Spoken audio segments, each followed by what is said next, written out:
Бүгін bir окуяга туш болдум. Келинен баласын кызганган аялдарга эмне дейт элеңиз дейт. Бул табигый нерсе. Кээ бир адамдар ушундай болот. Кыз баласыны келининен кызганат. Анан ошол балдарда дагы кемчилик бар. Келинде дагы кемчилик бар. Сиз балаңызды, ошол кызыңызды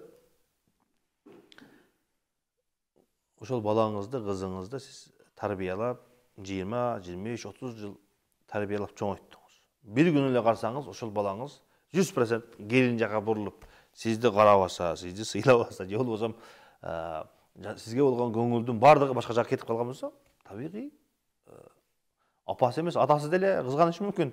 Балам бизди деле карап кой, биз дагы барбыз деп. Гүлдүн бардыгы ошол жака кетип атса, белектин бардыгы ошол жака бараткан болсо, жакшы сөздүн бардыгы ошол жака болгон болсо, кээде ушундай окуялар дагы болуп калат.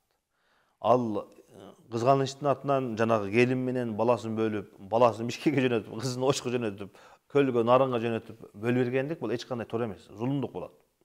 Чындыгында ал ошол баланын, кыздын үй бүлөсүнө балта чапкандык болот. Анчалык деңгээлде эмес. Жанагындай кызганып, экөөнү бөлүп, же болбосо ар дайым урушуп, экөөнү бири-бирине жакындатпай койгондук бул туура эмес. Бирок сиз ошол нерсени туура эмес кылдыңыз деп, кайнененин көзүнө сайгандык дагы туура эмес да. Кайнененин астында ошол жабышпастан, бере турган нерсесин бардыгын ошол жерде бербестен, ошол кайнененин көңүлүнүн, көзүн дагы этият кылыш керек. Хикматтуу болуп, данышман болуш керек.